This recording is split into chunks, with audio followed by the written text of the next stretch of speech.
Hello, and welcome to Darklore, a podcast where we explore the creepy, horrific, and unsettling darker side of folklore. I'm David, and I'm a darkly inclined storyteller, folklore enthusiast, and RPG designer. I'm Tracy, and I'm a folklore researcher, author, and practitioner working to bring folklore into everyday life. Please join us as we get lost down twisting paths of lore, myth, and strange tales of dark magic that can never be fully known. Hi, everybody, and welcome to this episode of Darklore.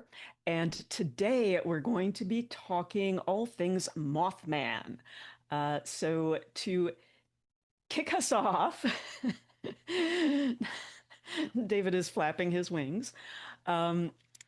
So we're going to talk about the history of Mothman, how we heard about Mothman, and then some examples, although not all of them, because there are so many sightings. It's crazy. But to start us off, we're going to talk about the Fortean Society. And this was named after Charles Hoy Fort. And he was an American writer who lived from 1874 to 1932.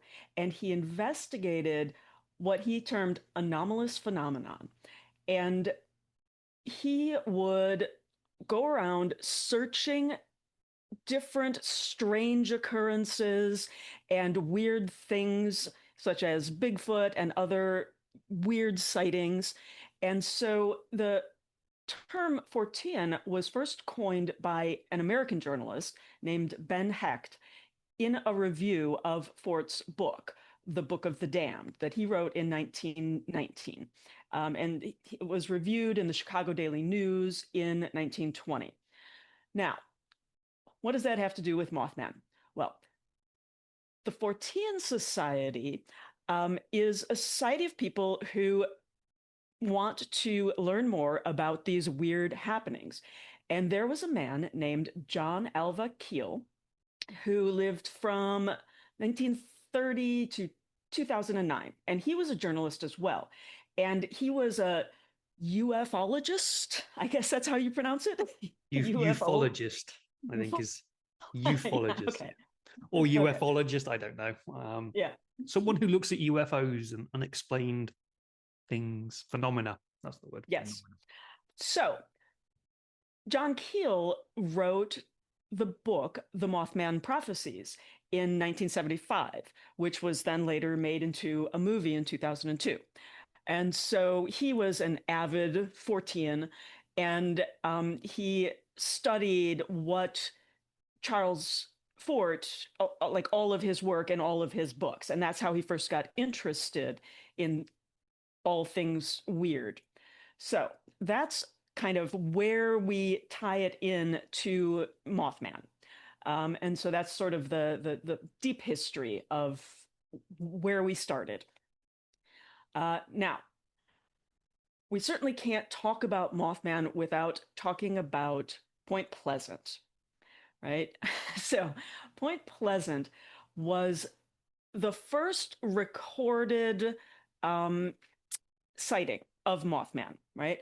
And it was recorded in an article on the 16th of November, 1966, and it was two couples who saw Mothman.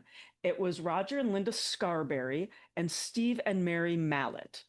Now, there was an earlier sighting in 1957 by a man, but he didn't come forward until many years later when he was like in his 90s and said, no, I did see the Mothman when I was in my early teens. But the first time that it came to the public's attention was in this newspaper article in 66. Now, the two couples were at an abandoned TNT depot, and what they saw... Sorry. TNT?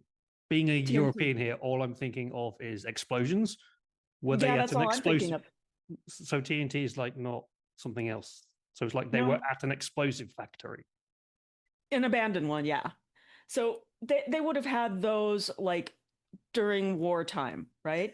Yeah. No, I was just making sure that I was understanding that they were at an explosive factory. Yes, they were. Um, so yeah, I was surprised too, but apparently that's what they've got around Point Pleasant.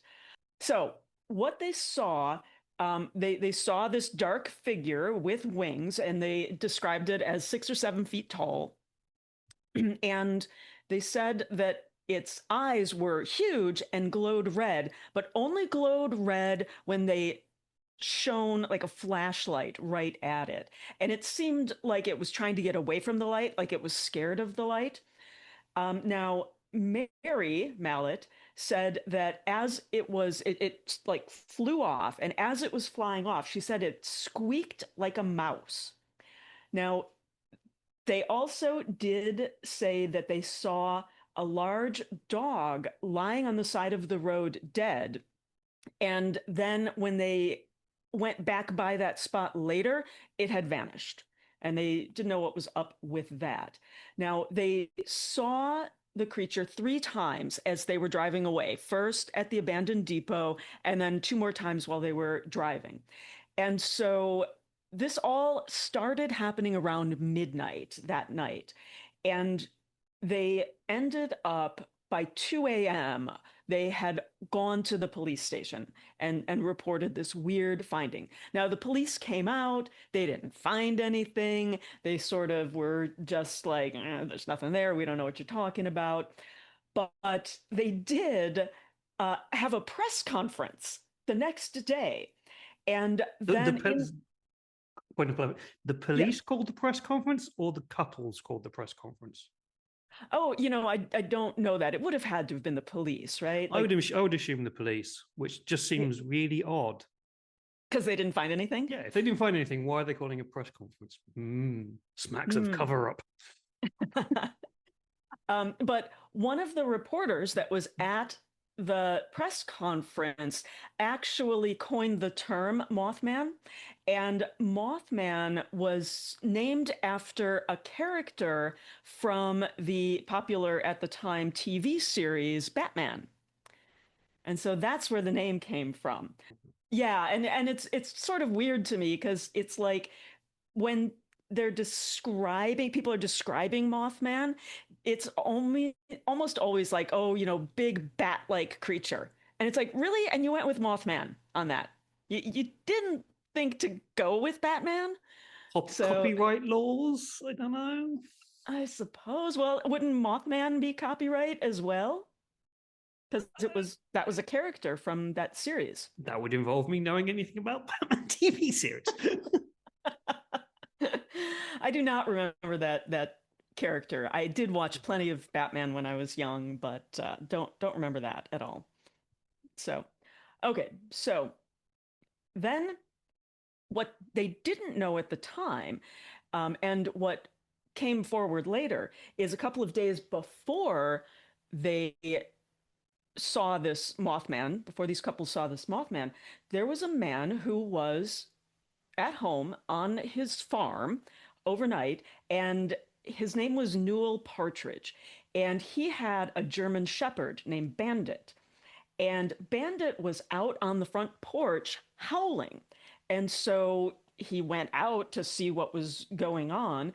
And the dog was howling in the direction of the barn, but it was dark over there. And so he, again, got himself a flashlight, and he shone the flashlight over in the direction of the barn, and he saw again 2 large red circles.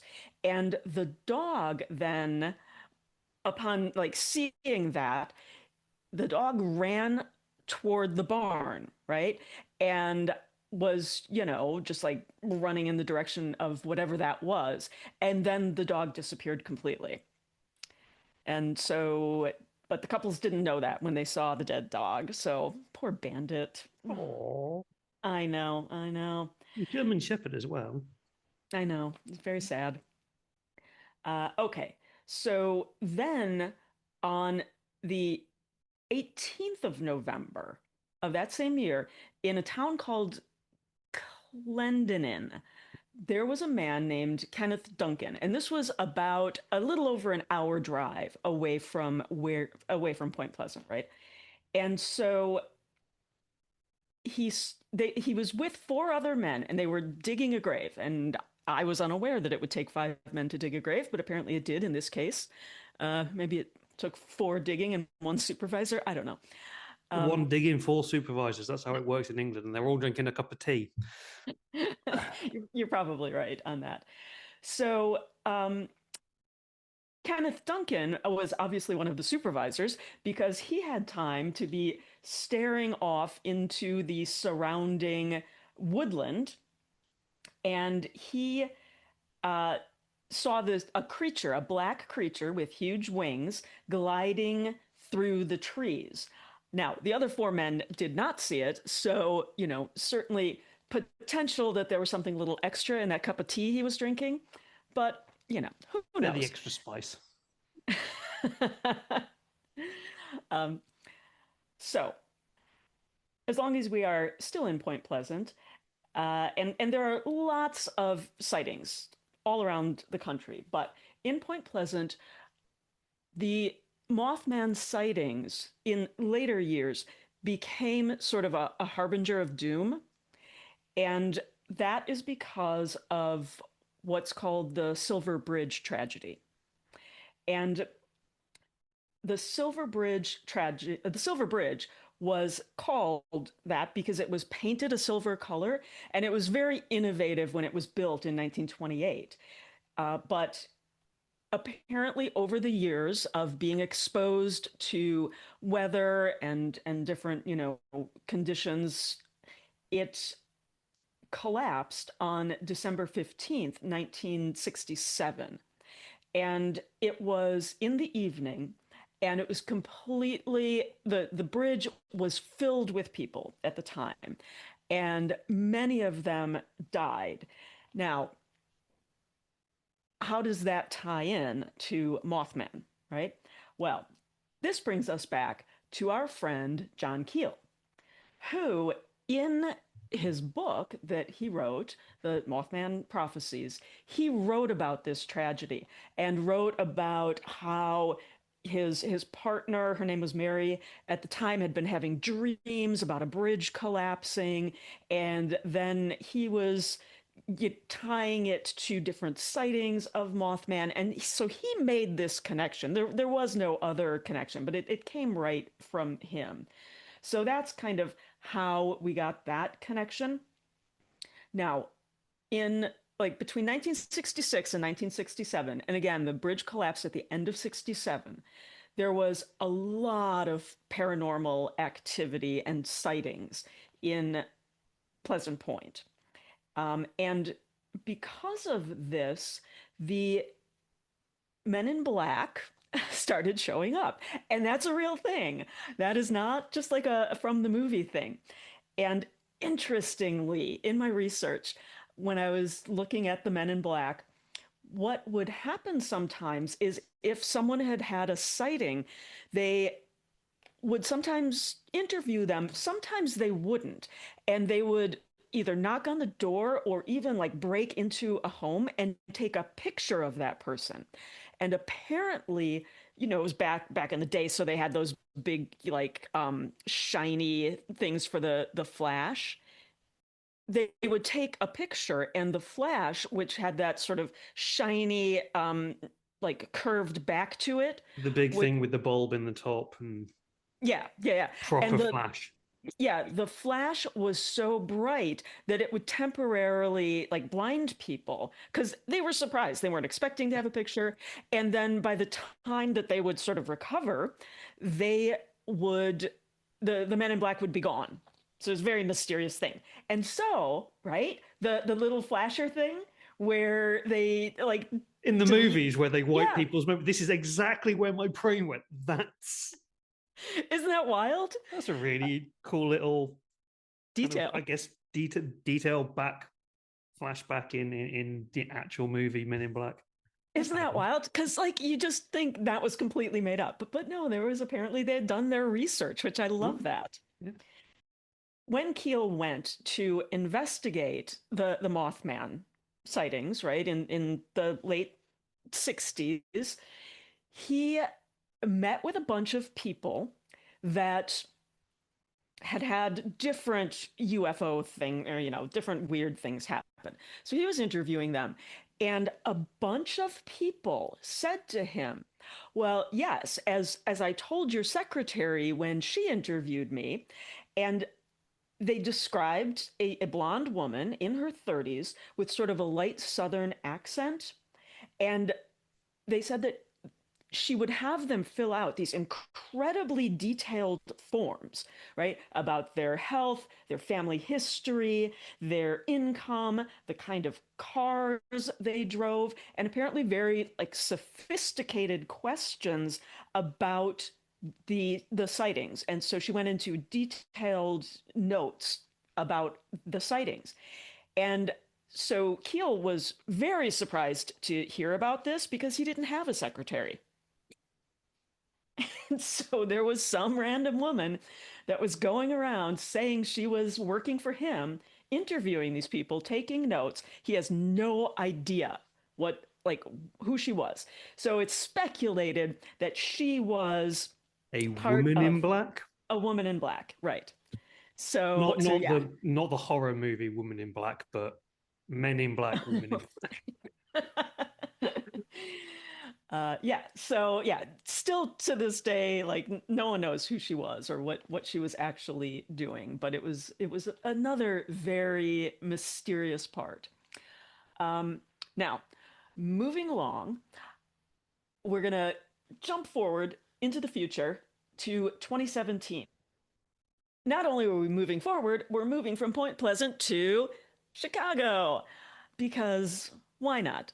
Here I am. I have never seen Mothman. Sadly, there have been many, many sightings of Mothman in the Chicagoland area.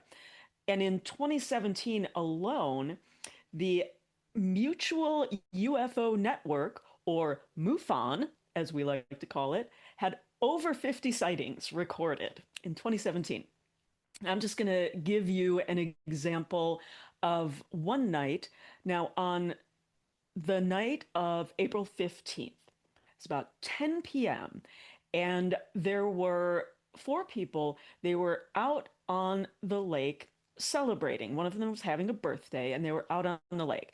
Now, I'm a little bit skeptical of this because I live here, and in April, I don't even I like you don't even put your boat in the water that early. But I would anyway, imagine it's probably still quite cold, and Chicago being the windy city, it's probably not uh, calm waters out there. well, that's a little bit of a misunderstanding that most people have. Chicago is not the windy city because it is so windy here. There are many, many windier cities in Colorado, in the mountains, but it's called the Windy City because our politicians are so long-winded. And Uh, so they're, okay, did not yeah, know yeah, that. I know. Little known fact. Okay, so 10 p.m., April 15th. They're out on the water. They're off of Montrose Harbor, which is on the north side of the city. And they saw this hovering figure. And it's really interesting because when you think about the Mothman, so many stories have the Mothman just hovering instead of like actively flying from space to, Mm. place to place. Okay, so they saw him hovering over the water, and they were they said about 2 miles out into the lake, right? And so there was also a green light that was hovering like around it, and then it flew off. And they were like, what is going on here? Now you might think they were partying, so who knows? They might have been a little bit altered. We don't know. But then a half hour later, at 10:30 off of North Avenue, which is a little bit south of where the original sighting was, there was a man with some of his friends, and they were hanging out, and they see again this creature, this dark creature. Now they called it a lechuza, which is a South American witch or bruja that can turn into a raven, right? And so that's Cool. what they perceived that to be. So that was a half hour later. And then again, it flew off. Now, about 2 a.m., now it's April 16th, right? At the Chicago International Produce Market, which is again further south, there was a man who was just arriving for work. He wasn't partying or doing anything like that. And he described a creature that he saw as the biggest owl he had ever seen. And so it was again a winged creature. And, it's really interesting how people perceive what this is and how they sort of take it into their own experience. Um, so yeah, those were all on the same night in relatively within a couple of miles of each other. So that is one of the Chicago. Now, the Mothman has been seen all throughout the Midwest, Indiana, southern Wisconsin, Rockford, Illinois, but there have been a lot of sightings around O'Hare, O'Hare International Airport. I was going to say that's the airport, isn't it? Yeah. Yeah, yeah. And another fun fact, in case you're wondering, the reason that the letters for O'Hare are ORD is that it was originally Orchard Airport because they built it on top of an orchard. That was So nice of them, wasn't it? it was an apple orchard, by the way. Okay, so the only example I'm going to give, because there are so many of people just like driving back and forth and seeing, the Seeing Mothman. flying things near an airport. Who'd have Yeah. thought? Sorry, cynicism. So in 2019, there is a toll booth that it's Toll Booth Plaza 31. And the reason I found this interesting is I have been through this toll booth many, many times going back and forth to the airport. And what happens, I'm sure this happens at all airports, but certainly at the bigger ones, you can't just pull up and wait for somebody to come out of the airport, right? They don't let you stop. Your person has to already be standing there, ready to jump in the car. You can be there, like you load up your bags and you go, right? Yeah. But the people who drive like Uber and stuff like that, they want to get the fares. So they want to be close by. So there is this spot of road when you are just past this toll booth, but you're not yet officially into the O'Hare Drive. And people pull over there and wait for calls. There's a special area for taxis to go, but people who have private cars can't go there. And so this person was an Uber driver and they were sitting there and I've been there, I've seen the cars there, and there's woods right there, and they described this creature as walking out of the woods. And so I thought that was really interesting and then flew off. Same as every other description. But I just thought it was interesting because it seemed so plausible to me because I'm like, yes, people do sit right there off the toll booth. So I thought that was a fun example. Cool. Now, the most recent sighting that I've seen was in Hinckley, Illinois, and this was in 2023. And it was a truck driver who took overnight shifts, and his name is Max Sexton, and he saw it twice. It was either April or May, he can't remember, of 2023. Now, he describes it as covered in a mouse-like hair. And I find it very weird that people keep referring to mouse-like things. But so up ahead, he was driving down the road and it was night. And up ahead of him, a big branch broke off a tree. And he was like, what the heck? So, he had to stop his truck. And then he saw this creature up in the tree, which then flew off. And he sort of didn't know what was going on. He hadn't heard the stories, didn't know that anything like this was described by other people.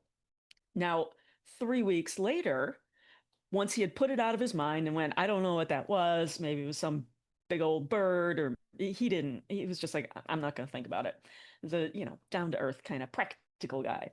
But 3 weeks later, he was about 10 miles away from where he had seen the creature originally, and it flew down and landed on the road side, sort of up, the side of the road, up in front of him. And so as he was driving by, he got a better look, and he described it as having sort of a gerbil-like snout. And so, yeah. Very specific animal. Exactly, exactly. Um, so, I find it interesting that there are so many occurrences in the Midwest, Mm. but they've come so recently. And, like, why from Pleasant Point, from West Virginia to here, like, why did that leap happen? I don't know. It's not really something I've looked into. I tend not to be that interested in cryptids, but Mothman has obviously caught the imagination of the populace. Yeah, yeah. You can't go to Halloween stores in America, I guess, less so in Europe, um, without seeing Mothman. Like I know Build-A-Bear do Mothman stuff. Do Uh, they? yeah, you can go to Build-A-Bear and get your own, stuff a Mothman. Um, but so I find it interesting that yeah, it started down in West Virginia, and all I'm now thinking of is the song Mountain Roads and stuff. Yeah, And then it moved up to the Midwest, which is where I would probably more strongly associate it with, because the yeah. Midwest is a region that is full of oddness, I suppose, is the way. I don't know. Whenever I think about the Midwest and like the Illinois area and the Wisconsin kind of area and stuff, it does have a lot of folklore to it. So yeah, it does, but it's also like West Virginia is like down there somewhere, and it's gone. So it's made this jump, which is bizarre. But my thinking is as well. Do either of these places have giant eagles? Um, when you get I further don't know north, where the bald eagle comes from really in America. I know obviously you get it down in the mountains in Arizona and stuff, but does it yeah, cover the entirety of America? well, there certainly aren't eagles like here in the Chicagoland area. Obviously, in the middle But of a city, that's probably not going to happen, is it? So no. yeah, but like, I don't think even going south, like, I think of eagles as being more like northerly, right? So, Okay, yeah. like, you know, Wisconsin, Minnesota, those kinds of areas. Okay, so they do Um, exist. It's just a thought, because I know eagles can be absolutely honkingly massive, mhm, and so mhm. maybe some of it, and obviously within modern world, one of the things that has happened recently in modern folklore, I'm putting this version of folklore in air commas because it's UFOs basically, is we're seeing a massive rise in UFO sightings because of things like drones. And my Right. first thought was, when you were talking about those guys on the lake, Hmm. was they were probably a little bit tipsy, and they just saw a drone. But then you continued the story. Yeah, yeah, yeah. That makes it more interesting, because Yeah, you can make leaps and jumps to kind of go, were they, did they see something, and then is it connected to this one, is it connected to this one? well, We can kind of go certainly down that. it's not impossible. I'm thinking there is a forest preserve Mm, that is, I don't know, 30 minutes from me. It's just a little bit west, and they have an eagle that they rescue injured animals. And good people. this eagle got shot in the wing, and it was not able to fly. So, Boom. yeah, it terrible. Um, and it's not that big, Yeah. it's not even like the size of my torso, right? But they have a chart there that is like, down around kid height, and it shows different birds, and it shows their wingspan. And the wingspan of like the eagle, which is the biggest bird shown, is like the spread of my arms. It is They're so massive, aren't massive. they? Yeah. Yeah. Yeah. And so obviously that bird would have been injured and found in this general area. Yeah. It's just, I live in the suburbs and don't see that. Yeah. I see hawks a lot. But yeah, it's certainly possible that it was an eagle like that. Yeah. It's possible, but it's also there's lots of things going on in the story. What I am interested in, more of it is so there's this concept of modern folklore. I've talked about it on my podcast, like in the very early days of what modern folklore is. Mm-hmm. Mothman is modern folklore. Mothman Right. may be a cryptid, and people may sometimes call it an urban legend, but Mm-hmm. it has grown into its own thing. Right. So I find it really like I do find looking at modern folklore quite interesting and how it all kind of comes out. So you get this one story that appears, and then suddenly this kind of legend and this lore, and as we say, it's now become an omen. Like you see it, Right. likely Right. something's going to happen. So it's gone from this just kind of like ooh weird creature to having its own mythology and things behind it in our modern society. Yeah. My question, really, I suppose, is there any actual Native American folklore that is similar to this? Do you Hmm. know of any? I don't know, like off the top of my head. There are certainly creatures, like bird-like creatures, like phoenixes and stuff. Um, I wouldn't be able to pinpoint a specific one, but that's an interesting thought of Yeah. has it always kind of been in this area? So Um, uh, my little bit of research, I've not read this yet because there's quite a few articles here, and I didn't delve into it much because I've got loads of other things to look at as well. But there is something in Native American folklore, and it's called the Thunderbird. okay. Um, so it's kind of I'm not going to talk about it much because I want to respect their culture. Um, but it is a big bird creature. Hmm. Hmm. Storm when it comes around and is meant to cause storms and cause bad omens and things. But me being European and from England, we have a similar story. Oh, okay. Um, so one thing that always kind of got me about the Mothman is very very American in the way that it's told and it's portrayed, and we get all the movies that come out about it, and it becomes again like modern folklore. It becomes very American. In England, down south in England, in the wonderful wonderful county of Cornwall, we have the Owl Man. Hmm. Um, so the Owl Man is again, it's kind of like a cryptid like creature, um, and is very similar to this. Can tell is a little bit similar to Mothman, but is a bit older. So it originally found in 1926 was the Okay. first official sighting of it, and it was reported that two young boys were chased by what they described as a very large and ferocious bird, and they drew the bird, and it does look like a kind of man bird bat thing. I'll send you the link. I'll send you the link, and I'll put maybe we can put the link in the show notes to this Cornish bird Sure. blog. Sure. CornishBirdblog.com has some of the original artwork that the kids drew, and it is quite a terrifying creature. It's what you would expect if a young kid was running away from a big scary animal, and they let their imagination go. Right. And so you could go, oh, two kids in 1926 running away from a big bird is probably just their imagination, except we've seen it multiple times. Like the Mothman, you start off with this one sighting.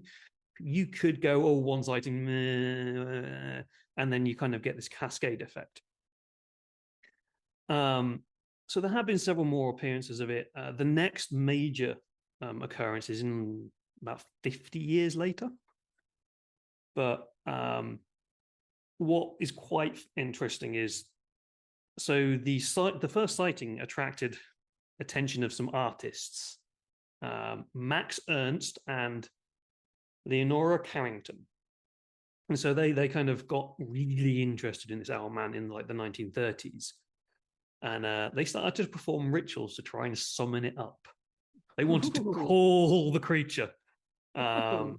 and do all that. But then they used it a lot in their art, in their actual artworks. But the next sighting, again, as I say, is 1976, so it's 50 years later. Mm-hmm. You'd expect if it was folklore and like people trying to jump on the bandwagon, you'd see more of it. But you see this a lot in kind of English folklore. The sightings tend to be quite spaced out. The two witnesses, again, I think these are kids, if I remember rightly, described an abnormally large owl, an abnormally,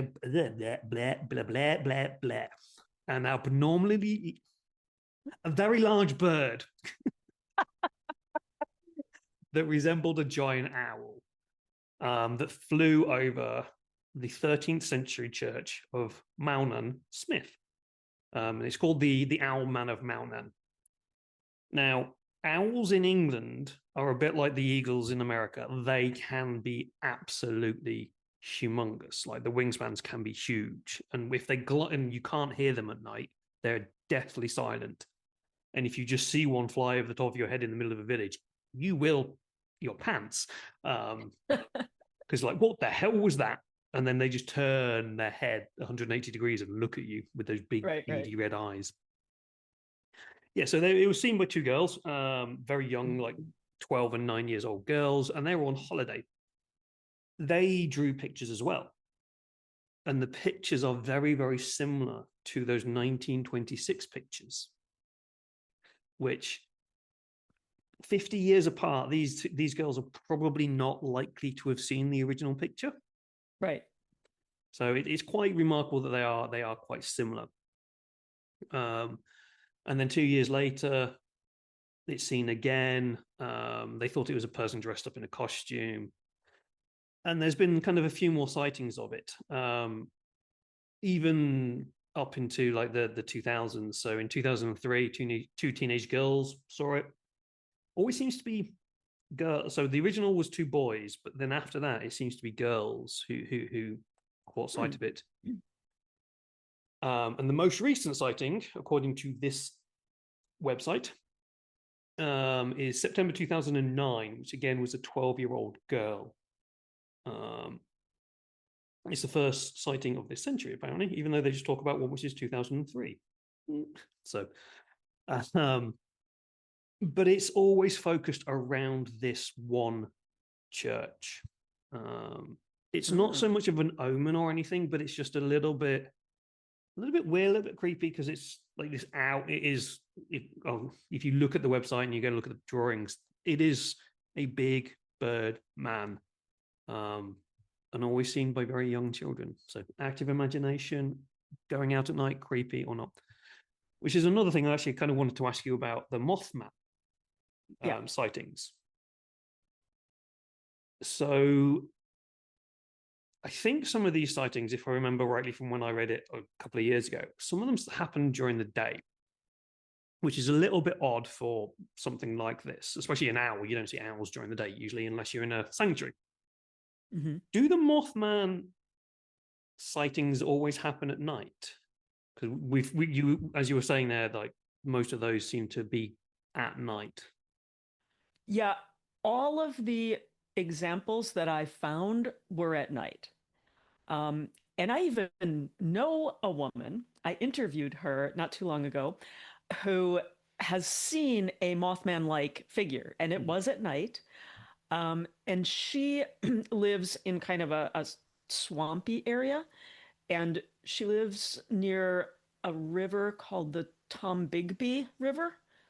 And so she was, off in the swampy area visiting some people. It was like she was driving through to visit some people in a nearby, I think it was a nearby trailer park. But she said when she described it, like all of these descriptions are like a dark creature or this like mousy brown hair, but she described it as like completely white. and it was like white to the point of glowing. And so, but again, happened at night. And so she asked some people when she finally got to where she was, and nobody would talk to her about it. They were just like, no, just we don't go out at night. We don't One of go to those that. like, yeah, we don't talk about the creatures in the woods because that keeps us safe. Yeah, exactly. Yeah.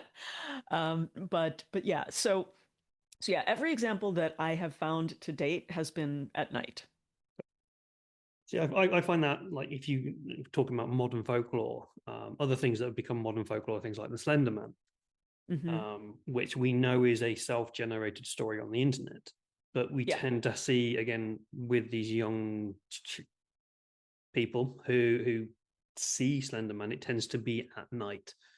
And there is something, I suppose we can maybe do an episode at some point in the distant future on the creepiness of the night, and why it yeah. affects us so much, and why we see most of these the bad folklore tends to happen at night.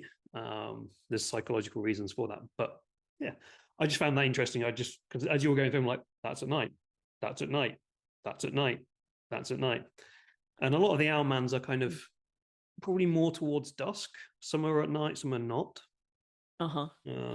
So Well, I think it's interesting as well when you think about it, because that is not a time when birds are typically flying. yeah, so like to me, the only birds, the only flying creatures that are around at night are insects, Mhm.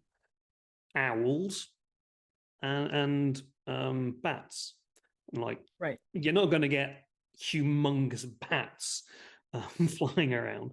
Exactly. Owls can be absolutely insanely massive, but then I wouldn't say they're the size of a man. No, and So especially because it's been described, like Mothman has been described as being, 6, 7, 8 foot tall, yeah, yeah. and even though like their wingspan can be massive, their bodies aren't that big.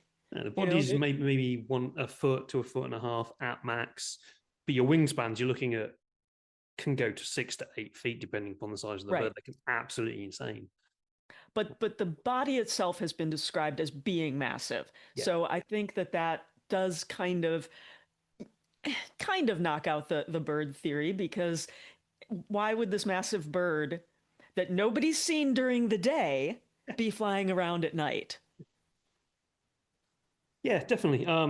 It's certainly something that is interesting. It is. I can see why it's captured the modern imagination, because it is very much something that our generation, not our generation, but our modern society probably feels connected to. Like we have become a city-based, a town-based community of people. We are more comfortable now in cities and in towns, and the nature, Hmm. the countryside is now creepier to us. So if you are an Right. American, if you have grown up your entire life in a city and you end up in an abandoned TNT factory for some bizarre reason, and something strange is happening, we don't really have the memories and the ability the upbringing that teaches us that not everything that goes bump in the night is scary. Right. Um, so one of the things that I always find quite interesting as an Englishman talking to people from the Midwest is you have mountain lions which make this god awful screaming noise when they're in heat. So if I was out in the mountains in the Midwest and heard this, I would shit my pants Right. because I'm from England where you walk around at night and there is nothing like that. Like there is no natural predator other than other humans out there. So you hear things like that, it will scare you because it's not natural. Right. Well, So when I moved into the house I live in now, I am across the street from the Arboretum, right? And I had always just been sort of in the city or in neighborhoods, and so I have never been had any like actual coming close to a forest preserve or yeah, anything like I do now. And there are coyotes that live in the forest preserve. when those things are when those things are hunting, they make a noise that is like not from this earth. It is the first time I heard it, I thought that there were like I was looking for UFOs because it Yeah. was so completely terrifying. So yeah, like the animals, like hunting animals, can make some really scary noises, and I have not personally ever heard a mountain lion like out in the wild. Mm. So I have no idea what they sound like. I'm gonna have to go like try Go and go go find. look on YouTube. It's a female mountain lion in heat Oh, is terrifying sound. But it's like I think about it, and I was talking when I moved to Lyon, where I am now, and I was speaking to a friend. They said, "Don't you find do you prefer living in the countryside? Because I grew up in the countryside, or do you prefer being in noisy parts of town or quiet parts of town?" And I'm like, I spent most of my life, like most of my adult life, living in big cities. I lived in Tokyo for some time. I've lived in Manchester for some time. I've lived in Morelia, which is in Mexico, in places that are noisy. Like police cars going past me don't scare me. But I know if hmm you're like a village person and you come to a big city, police cars get really annoying because hmm that's all you hear is the sirens. But because I'm now used to it, it doesn't bother me. right. I go to a countryside and I don't hear any noise. It unsettles me because I'm so used to background noise. So we have this kind of weird flip in our psychology, whereas maybe Yeah. 150 years ago, a lot of people would, more people would live in the countryside where it's quiet. And then they come to the big city and they get creeped out because it's noisy people. And so it's just like there may be a bit of psychology kind of going on there, but that's Well, it's the thought. interesting that yeah that you bring that up because all of the sightings that I read about, they describe it as silent. Like there is no noise associated Hmm. with the Mothman. Yeah. Also, you've got sightings in cities and outside of cities. You've got the truck Yeah, driver who was outside of a city, and then you've got the sightings within Chicago and O'Hare and things. So, yeah. right, it certainly it really does have kind of a lot of bit of everything to capture the imagination. Yeah, it's interesting to me with the three sightings in that one night. One was out over the lake, Yeah, so it would have been darker. The other off of North Avenue, I'm guessing it was the beach because that's where like the parkland is, and all of yeah. that because the park runs all along the lake, and so it would have been somewhere close by the lake. So again, relatively dark, relatively quiet. But then that last one was, at Going to a work. Yeah, factory. Yeah. yeah. And the factory, like people were getting into work. I'm sure it was a well-lit parking lot, and so and around O'Hare, I mean, nothing could be better lit than that. An airport, like one of the Yeah, busiest airports in the world. exactly. Which is Um, that's mad that it's like one of the busiest airports in the world, and there are lots of sightings and interesting things going on there. yeah. Um, what I also find interesting is we all say Mothman, and we all kind of instantly know what it is, and we instantly go, "That's an American folklore." Hmm. I've just shown you that there's an English one or an Yeah, English similar thing, yeah. and we've talked, and there is the Thunderbird from the Native American tribes and beliefs, but it's not just America or England. England has every folklore. You can find any folklore you want in England. We collect it um, for some reason. There are bird-like creatures across the world. Some are benevolent, and some are and some are malevolent. Right, So, like some of the most obvious bird-like creature out there is the harpy. right, It's a bit of folklore, it's a bit of mythology. It's a diaroman to some extent in Greek mythology, but it also comes back to that thing we have said in I think every episode: men being assholes to women. Screaming harpy becomes a phrase and all that kind of stuff. So, but then we also have in other countries we have the Garuda, which is part of Hindi, Buddhism, and Jainism. And Mm-hmm. Garuda is a eagle-winged god, Mm-hmm. or deity, um, who likes to fight injustice. So it's actually kind of more of a benevolent creature. Mm-hmm. On the opposite side of that, you have the Tengu, which is more of a Japanese Buddhist religion. Not Buddhist religion, Buddhist belief. These are called the heavenly dogs, but there's not really much heavenly about them. They tend to be a bit more demonic, and they are from Shinto as well. They tend to be depicted as monkeys and humans, but also have wings. So think of like the screaming monkeys from Wizard of Wizard of Oz. Oz. Um, At one more fun fact: yep, the lead flying monkey from the Wizard of Oz, his name was Nico. Nico. Nico, Nikko. Nico. It's never uttered in the movie at all, but it shows up in the credits. Oh, cool. Nico is a temple, a really beautiful temple up north of Tokyo, where the see no evil, hear no evil, speak no evil monkeys come from. Oh, what a see that Maybe there's a connection there. there might be.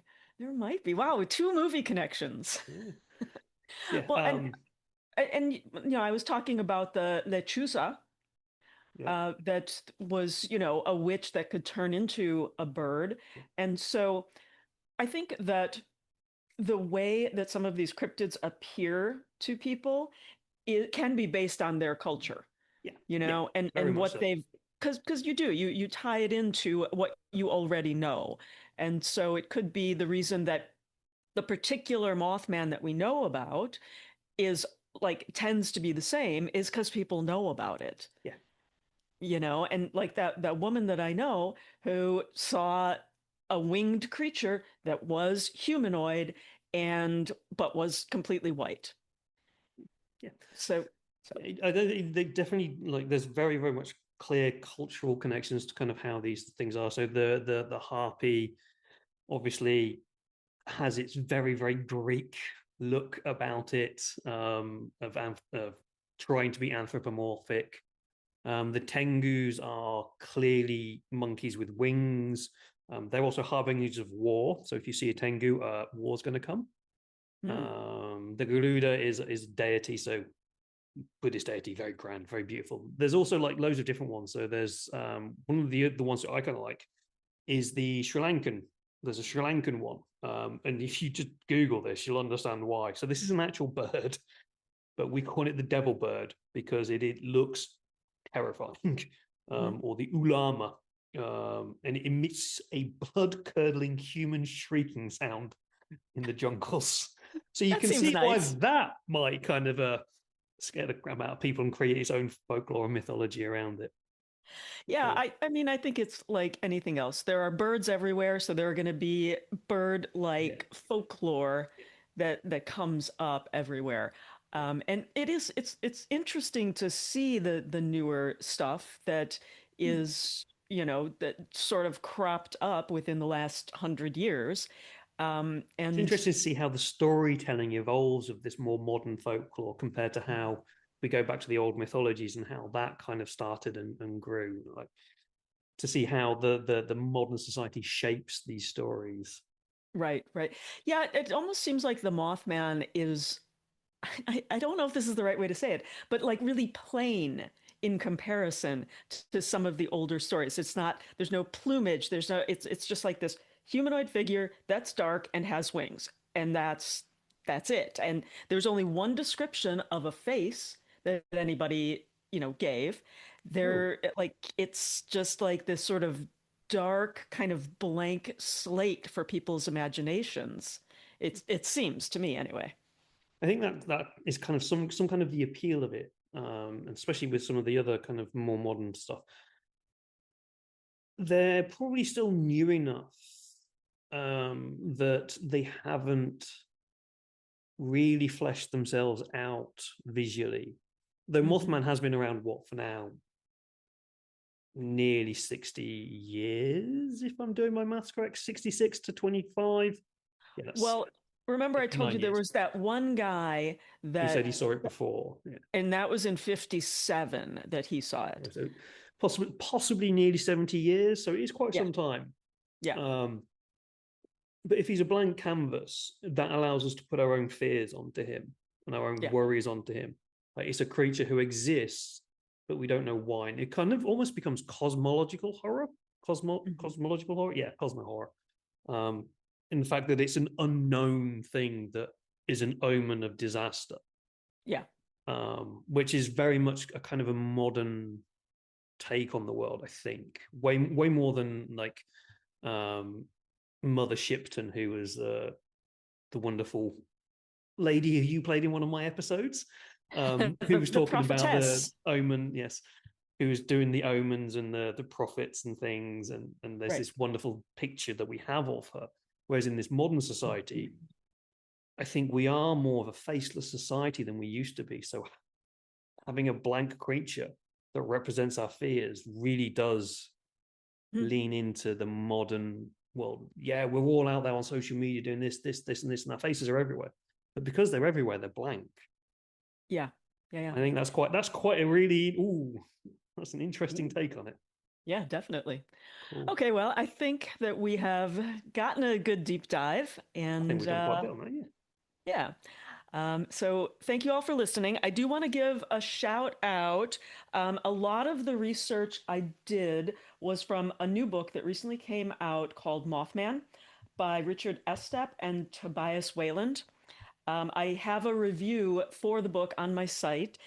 It was a really good book. I got a lot of great information from there. So if you are interested in more things Mothman, you can take a much deeper dive with the book. Yeah, I need to check it out. It's been a lot of fun. As I say, it's a creature I've known about for years because it's everywhere, but never Right. really known much about it. So it's Mhm. kind of interesting to see that. And I kind of enjoyed just kind of Googling around the world and seeing if there's any other things similar to it. It all seems like there are bird-like creatures, but Mothman is still very much its own entity, which Yes. is kind of really cool. Yes. Very true. Maybe we'll do some. I'm hoping we'll do some more bird mythology in the future. Yeah, and if there's anything that listeners want to hear about specifically, if it's other cryptids, if it's a deeper dive into bird lore, just let us know. You can leave comments on the website at folkloringlife.com, or on the podcast, wherever you get your podcasts. If it's Spotify or Apple, we get those comments as well. Or you can find us both on Blue Sky. So track us down. All right. Thank you very much, everyone, and we'll catch you in the next one.